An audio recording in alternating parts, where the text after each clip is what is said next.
अस्सलाम वालेकुम नाज़रीन, जी तव्हां ख़ैबर खां अब्दुल हई शौक़ जी ख़बर ॾींदा हलूं। ख़ैबर लगोठ हाजी खान रिंद वेंदड़ रोड हंधा हंधा टुटी वियो। रहवासियुनि खे अचण लाइ मुश्किलातूं पेश अची रहवासियुनि जो एहतजाज। कुड़ीलाल मेन रोड खां हाजी खान रिंद वेंदड़ रोड हंधा हंधा टुटी वियो आहे, जंहिंजे नतीजे में उते जे रहंदड़ रहवासियुनि खे अचण वञण जी वॾी तकलीफ़ पेश अचे थी। हाजी खान रिंद आहे इहो तमामु ई माना हिन वासी शिकार आहे। हीअ असांजो जेको रोड आहे हीअ तमामु माना नेकार आहे, हिते कम जो कोन्हे को इंतिज़ामिया माना का बि असांजी हिन माना रोड जी जेका आहे कुझु बि कोन थी करे। ठीकु आहे न। हीअ जेको आयो बाबा रोड मंज़ूरु थियो आहे तव्हांजो सोप अलाए किॾा वियो हुयो, माना को बि तरकारी कमु कोन थियो आहे। ठीकु आहे। मतिलबु ज़िले असां माना कॾहिं बि MP जा ई लॉकडाउन थियो उन में असांखे का शइ कोन मिली कुझु बि।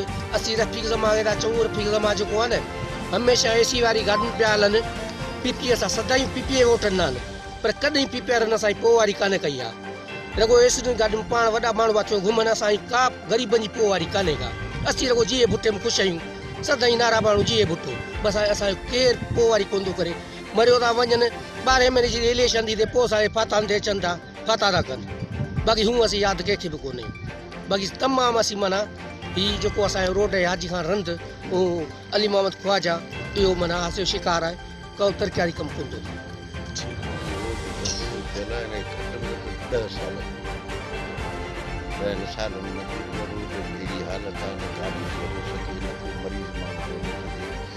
मरीज़ था खणनि त इस्पताल खां अॻे मरीज़ जो कमु कयो रोड इंतिज़ामिया जेकी असां का गौर कान थी करे त हीअ की असांजा पंहिंजो इहे आहिनि अबा वोटर उन्हनि जो को टके जो ख़्यालु कोन्हे। हीअ वोट वठी पोइ पंहिंजे बंगुलनि में वञो था वेहनि, को बि तवजो कोन था कनि त पोइ मोह आहे या बचो आहे या छा आहे, पर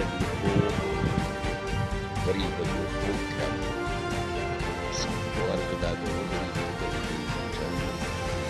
तरक़ियाती कम थियनि त ग़रीबनि खे सहूलियत थिए, वरी बि वोट थींदा, वरी बि असां वटि गाॾियूं भरे ईंदा त बाबा हाणे असीं जेके तव्हां वटि आहियूं असांखे वोट ॾियो।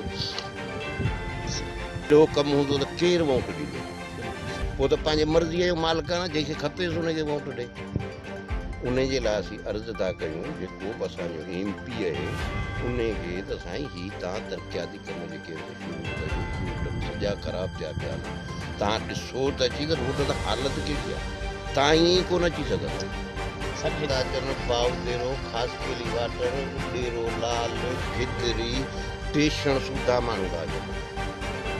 हिते त वेझा ठहियो पर टेशन सूधा माण्हू था अचनि त ॾाढी वीचारनि तकलीफ़ थी। गाॾियुनि मन मासूमनि खे टिंकियूं अचनि के कारूं थियूं अचनि त हुनखे ॾाढी तकलीफ़ थी थिए। उन जे लाइ जेको आहे तवजो हिन मटेरी ज़िले में उते गाॾियुनि सॼा रोड तबाह करे छॾिया। रोड बिल्कुलु ख़तमु थियल आहे, जंहिंमें पंधु बि माण्हू नथो वञी सघे। गाॾियुनि में अचनि था उहे बि ज़लील थी वञनि। महिरबानी करे इंतिज़ाम खे चऊं था त असांखे रोड ठाराए तरक़ियाती कमु करियो। साईं हीअ जेको टेंडर जमा थी विया हुते वापसी, टेंडर हिते आया वरी ॿिया खजी असांजे ॻोठ जो टेंडर आयो सो बि गुम थी वियो, उहो बि न मिलियो असांखे। बाक़ी वोटनि जे लाइ अबा असांजा बचा आयो, असांजा बाबा आयो, असीं आया आहियूं। वोटनि खां पोइ वञी खणी त चए असां तव्हांखे सुञाणूं कोन था। महिरबानी करे इहे ॿिया कम खणी छॾीनि, असां पैसा उन्हनि खां कोन था घुरूं, का शइ उन्हनि खां कोन था घुरूं। असां चऊं था त असांखे रोड मिलनि जंहिंमें असांजो बचो आहे घोस घो थिए त जंहिंखे असीं सहूलियत सां खणी वञूं। उन मौके ते ॻोठ हाजी खान रिंद जे रहवासियुनि मीरा मोहम्मद रिंद, मोहम्मद रफ़ीक रिंद, लाल खान रिंद, साहिब ॾिनो रिंद, अरबाब रिंद ऐं ॿियनि सहाफ़ियुनि अॻियां दाहींदे चयो आहे त असांजे ॻोठ हाजी खान रिंद जे तक़रीबन 5000 आदमशुमारी आहे ऐं हिन ई रोड ते ॻोठ अली मोहम्मद इस्माइलीअ जो प्राइवेट कम्यूनिटी बेस्ड स्कूल ऐं आगा खान हेल्थ सेंटर पिणु मौजूदु आहे, पर रोड ते खॾा पवण जे करे हितां खां शहर ॾांहुं वेंदे कलाकनि जा कलाक गुज़रियो वञनि। अगरि को बीमार मरीज़ आहे त इस्पताल जे लाइ खणियो वञूं था त रोड टुटण सबबि मरीज़ अधु मंज़िल ते ई गुज़ारियो वञे थो। ही रोड मुसलसल 10 सालनि ताईं हुकूमत तरफ़ां नज़रअंदाज़ आहे। हिन रोड ते गैस वारनि जी कैंप जूं गाॾियुनि जे लंघण करे रोड में खॾा पइजी विया आहिनि। असां MPA मखदूम रफ़ीकुल ज़मान डिप्टी कमिश्नर मटियारी ॿियनि सरकारी नुमाइंदनि खे अपील था कयूं त असांजे ॻोठ हाजी खान रिंद जो टुटल मेन रोड ठाराए हितां जे रहंदड़ इलाइक़े वासियुनि खे मुश्किलातुनि खां बचायो वञे।